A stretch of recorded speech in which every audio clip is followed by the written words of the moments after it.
జైల్లో మీకు hair cut చేశారా? హెయిర్ అంటే జైల్లో సహజంగా అందరికీ కట్ చేస్తారు, అందరికీ చేస్తారు. ముస్లిమ్స్కి ఎవరికి చేయరండి, బట్ హిందువులకు తప్పకుండా చేస్తారు, క్రిస్టియన్స్ కూడా చేస్తారు. నా దాంట్లోనేమో మేము చెప్పే మరి మాకు ఈ ఇట్లా కట్ చేసిన అలవాటు నాకు లేదండి, ఎప్పుడైనా ఇస్తే తిరుపతిలో ఇస్తామేమో అని చెప్పాము. కాబట్టి మరి నన్ను అయితే కట్ చేసుకోమని మరి ఏం ఒత్తిడి చేయలేదు. చాలా మందిని కొట్టి మరీ కటింగ్ అవి చేశారు. లేడీ అగోరి గారు కూడా వేసినట్టున్నారు, చూసారా? చూడలేదు. ఏందన్న వాడి మీద మీ అభిప్రాయం ఏంది? నాకు పూర్తి అవగాహన లేదు. నేను స్టార్టింగ్ లో కొంత చూశానండి, వారు వచ్చినప్పుడు కొన్ని ఇంటర్వ్యూస్ అవి కొన్ని చూశాను. ఇప్పుడు కూడా ఇట్లా జరిగింది, కొంచెం ఎవరో అమ్మాయిని ఏదో ఇది చేశారు, ట్రాప్ చేశారు అని అంటున్నారు. నాకు అసలు పూర్తిగా దాని మీద అవగాహన లేదు. కానీ ఒకటి తప్పు ఎవరు చేసినా శిక్షించబడాలని కోరుకుంటున్నానండి. ఎవరైనా సరే శిక్షించబడాలి, అంతే. మీకు పెళ్ళయిందండి? అవునండి, అయింది. జైలులో ఉన్నప్పుడు మీ భార్య బాధపడ్డారా? సహజంగానే కొంత ఉంటే ఉండొచ్చు అండి. పాపం ఆవిడ ములాఖాత్కి వీక్లో 2 times వచ్చేవారు ఆవిడ. నేను వీక్లో 2 times ఫోన్ చేసేవాడిని. నేను దాంట్లో తను ఎప్పుడు అధైర్యపడేటువంటి వ్యక్తిగా ఎప్పుడు నా ఈ 18 సంవత్సరాల మా సంసార జీవితంలో ఆ చిన్న చిన్న వాటిలు కూడా కృంగిపోయేటువంటి అధైర్యశాలి కాదండి ఆవిడ, ధైర్యశాలి ఆవిడ. అంటే మీరు భగవంతుడి కోసమే చేస్తున్నప్పుడు బాధపడాల్సిన పని లేదు కదా. మీరు రామరాజ్యం అనేది భగవంతుడి కోసం కాదండి, భగవంతుడి కోసం. రామరాజ్యం అనేది ఒక మా పిల్లల కోసం అండి, మన తరువాతి తరాల భవిష్యత్తు కోసం.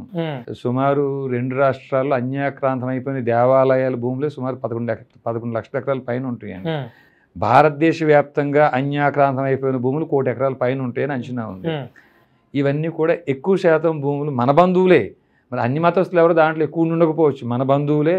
70% 80% మంది మన వల్ల ఆక్రమించుకుని ఉండొచ్చు. ఎక్కువ శాతం కోర్టులు స్టే ఇచ్చి ఈ కబ్జాదారులను కాపాడుతున్నాయి. కాబట్టి భూములు మన స్వాధీనం అవ్వాలన్నా, దేవాలయాలు స్వాధీనం చేసుకోవాలన్నా, దుష్ట శిక్షణ శిష్ట రక్షణ చేయాల్సిన న్యాయస్థానాల పని మానేస్తే, ఆ పని మానేసిన న్యాయమూర్తుల మీద 197 CRPC, కొత్త చట్టం 218 BNSSని ప్రయోగించాల్సిన కేంద్ర రాష్ట్ర ప్రభుత్వాలు ఆ పని మానేసిన, దీన్ని అడగడం కోసం, ప్రశ్నించడం కోసం ఒక ప్రత్యేక వ్యవస్థ ఉండాలి. ఆ వ్యవస్థ పేరే రామరాజ్యం. మన భవిష్యత్తులో మన పిల్లలు కూడా ఉపయోగపడుతుంది. దాడులు బెదిరింపులు అని మీరు తీర్పు ఇచ్చేశారు. అది మీరు తీర్పు ఎలా అనుకుంటున్నారు? ఐఎమ్ నాట్ ఎ జడ్జ్, నేను జడ్జిని కాదు. తీర్పు అని ఎలా అనుకుంటున్నారు? ఇప్పుడు మీరు చేసేది అదే కదా. ఇప్పుడు రంగరాజన్ గారి మీద అసలు ఎందుకు మీరు రంగరాజన్ గారి మీద? అది కాదు. మేము 60-70 దేవాలయాల్లో 60-70 అర్చక పురోహితులను కలిసి ఉన్నామండి.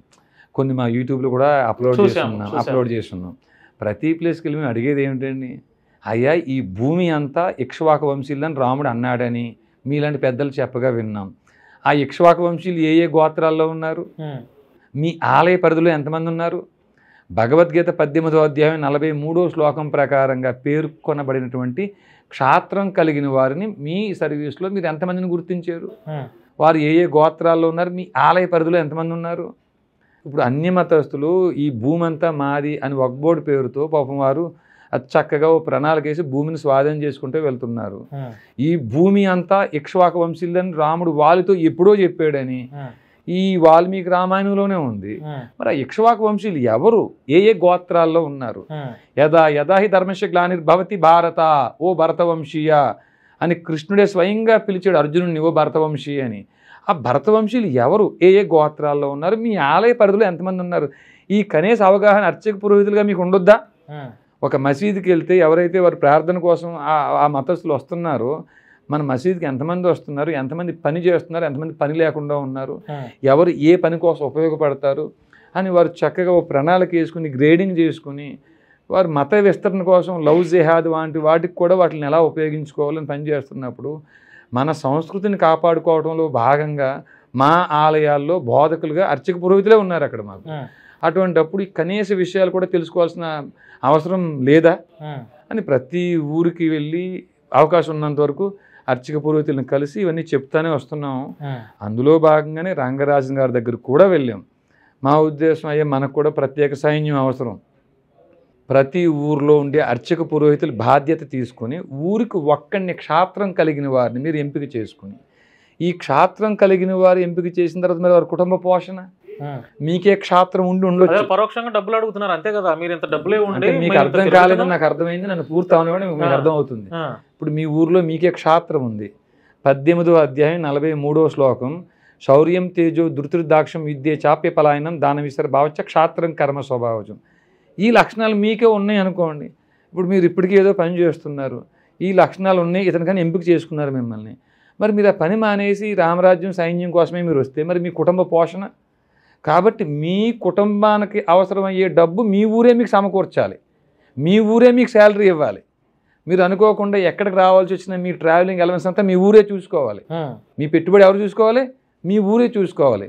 కేవలం ఇలా ప్రతి ఊరిలో ఒక్క సైనికుని అర్చక పురోహితులు ఏర్పాటు చేసి ఆ ఊరి అతని పోషణ ఆ ఊరు చూసుకుంటే 27,800 గ్రామాల్లో 27,800 మంది సైన్యం అయితే ఈ భయంస లాంటి అల్లర్లు జరిగినప్పుడు, లేకపోతే గో సంరక్షణ కోసం, లేకపోతే మన వరంగల్లో ఒక అర్చకుని చంపేసారు, అట్లాంటి సందర్భాల్లో ఉన్న ధర్మం కోసం అండి కనీసం మనం 2-3 వేల మంది ఒక ప్రదేశానికి వెళ్ళే అవకాశం దొరుకుతుంది. మీ జిల్లాలో మీరు డిస్ట్రిక్ట్ జడ్జిగా ఉన్నారు, మీరు వచ్చి 3 సంవత్సరాలు అవుతుంది. ఇప్పటికే 1,00,000 ఎకరాలు మీ జిల్లాలో భూములు పెండింగ్ కేసులు, అన్యాక్రాంతం అయిపోయిన భూములు కేసులు పెండింగ్లో ఉండిపోయినాయి. వాటిని మీరు ఎందుకు డిస్పోజ్ చేయలేదు? మీరు ఇట్లా డిస్పోజ్ చేయనటువంటి ఈ న్యాయమూర్తి మీద అక్కడ ఉండేటువంటి ప్రజాప్రతినిధులు ఎందుకు 197 సిఆర్పిసి పాత చట్టాన్ని కానీ ఈ కొత్త చట్టం 218 బిఎన్ఎస్ఎస్ కానీ ఎందుకు ప్రయోగించలేదు అని అడిగే వ్యవస్థ ఈ సైన్యం అవుతుంది అన్న ఉద్దేశంతోనే ప్రతి ఊర్లో అర్చక పురోహితులను అడుగుతున్నామండి. దాంట్లో డబ్బు ఎక్కడ ఉంది? దాంట్లో క్లారిటీ ఒకటి చెప్పండి. రంగరాజన్ గారి మీద మీరు అటాక్ చేశారా లేదా? రంగరాజన్ గారిని కూడా మేము అటాక్ చేయలేదండి. అంతమంది పూజారులకి ఏ బోధన అయితే చెప్పుకుంటూ తిరుగుతున్నామో అది అలాగే ఈయనకి కూడా కలిసి చెప్పి ఆయన సపోర్ట్ కూడా తీసుకోవాలనే ఉద్దేశంతో వెళ్ళామండి. అయితే కాకుండా మేము వెళ్ళే సమయానికి ఆయన చూడకూడని స్థితిలో ఆయన ఉన్నాడండి. మీ దగ్గర ఆధారాలు ఉన్నాయా ఏమైనా? మా దగ్గర ఎందుకంటే ఆధారాలను ఆయనే మీడియాకి ఇచ్చాడు కదా. ఆయన అంటే చూడకూడని స్థితిలో అంటే ఏ స్థితిలో చెప్పండి? అంటే ఒక 2 అమ్మాయిలతో ఉన్నాడండి ఆయన. మద్యం ఉంది అక్కడ, తాగడం మేము చూడలేదు. మద్యం గ్లాసులు ఉన్నాయి, మద్యం బాటిల్ ఉన్నాయి, రూమ్ అంతా మద్యం స్మెల్ గబ్బు కొడతా ఉంది. 2 అమ్మాయిలతో ఉన్నాడు. 2 అమ్మాయిలతో ఉన్నారు. ఒక అమ్మాయి పూర్తి నగ్నంగా ఉంది, ఒక అమ్మాయి ఏమో అర్ధనగ్నంగా ఉంది. రంగరాజన్ గారు టీ షర్ట్ ఒకటి పైకి లేపుకున్నాడు, ఆయన కిందంతా పంచి అంతా విప్పేస్తుంది రంగరాజన్ గారు. ఇలాంటి స్థితిలో ఆయన ఉన్నారు. మీరు నమ్మినటువంటి భగవంతుడి మీద ఒట్టేసి చెప్పండి ఆయన ఎట్లా ఆ స్థితిలో ఉన్నాడని చెప్పి. మీరు భగవంతుని నమ్ముతారా? మీరు? నా ఇంట్లో నేను నమ్ముతానండి. తమరి గోత్రం ఏమిటండి? నా గోత్రం ఇవన్నీ నాకు తెలియదండి. మీ గోత్రం తెలియదు కదా? నేను మళ్ళీ చెప్తున్నానండి, ఎవరు శమన వైరు, ఎవరు అనాదాతీత సమగ్రహాలను నామంగా కలిగి ఉన్నాడు, ఎవరు సశబ్ద నిశ్శబ్ద క్రియలను శ్వాసగా కలిగి ఉన్నారు, అతన్ని నేను నమ్ముతున్నానండి. ఆయన పాదాల సాక్షిగా చెప్తున్నాను నేను. రంగరాజన్ గారు భగవద్గీత 18వ అధ్యాయం 42వ శ్లోకంలో ఏ బ్రాహ్మణులకు ఉండాల్సిన లక్షణాలు ఉన్నాయో, ఈ బ్రాహ్మణులు ఏమేం పనులు చేయాలి, ఏం చేయకూడదని చెప్తుందో వాటికి విరుద్ధంగా మా కంట కనపడ్డాడండి ఆయన. మరి వీడియోలు తీయొచ్చు కదా మీరు? తలుపు తీసుకుని ఒక 5 నుంచి 7 సెకండ్లు ఉంటాయి కదా, ఆ ఫోనే నా నుంచి లాక్కునే ప్రయత్నం చేసినప్పుడు నా ఫోన్ కింద పడిందండి. మీ వెనక టీం ఉన్నారు కదా? మా వెనక టీం కూడా 1-2 తీసున్నారు. దాంట్లో కూడా నెక్స్ట్ డే మేము అరెస్ట్ అయినప్పుడు మా వాళ్ళు అందరు ఫోన్లు రికవరీ చేయటం వాళ్ళ ఫస్ట్ టార్గెట్ అయ్యిందండి. వాళ్ళు ఫోన్లు రికవరీ చేయాలి. నేను మీకు ఒక వీడియో ఒక ఆడియో 2 పంపిస్తాను మీకు. ఆయన శిష్యులతో మాట్లాడినప్పుడు ఆయన శిష్యులు చెప్పారటండి, ఆయన శిష్యులు చెప్పారు, వీడియోలు పెట్టారు, మీరు ఎందుకు స్పందించలేదు రంగరాజన్ గారి విషయంలో మమ్మల్ని అందరూ మీరు అడుగుతున్నారు. రంగరాజన్ గారితో నేను గంటసేపు ఫోన్లో మాట్లాడాను, నాయన ఏమీ కాదు, వారి దగ్గర నా వీడియోలు ఉన్నాయి, ఆ వీడియోలు బయటకు వస్తే అసహ్యంగా ఉంటుంది, అవి రాకుండా చూడండి బయటికి అని ఆయన ప్రాధేయపడ్డారని ఆయన శిష్యులు చెప్తున్నారు. 7వ తేదీ ఇష్యూ జరిగితే 8వ తేదీ మధ్యాహ్నం మేము అరెస్ట్ అయ్యామండి. 8వ తేదీ ఉదయం ఎఫ్ఐఆర్ చేశారు.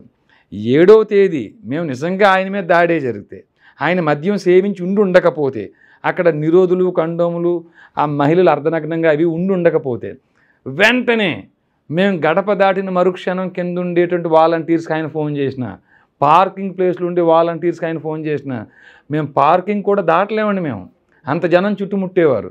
కానీ ఆయన అలా ఫోన్ చేస్తే ఆయన మద్యం సేవించిన విషయం బయటకు వస్తుంది, అక్కడ అపరిశుభ్ర వాతావరణం రూమ్ విషయం బయట తెలిసిపోతుంది అన్న ఉద్దేశంతో మాత్రమే ఆయన మౌనంగా ఆ రోజు అంతా ఉండి ఆ రూమ్ అంతా శుభ్రంగా ధూపదీప నైవేద్యాలు దీపాలు అన్నీ వేసి ఆయన శరీరంలో ఉన్న మద్యం కూడా డ్రై అయిపోయిన తర్వాత మరుసటి రోజు కంప్లైంట్ ఇచ్చాడండి.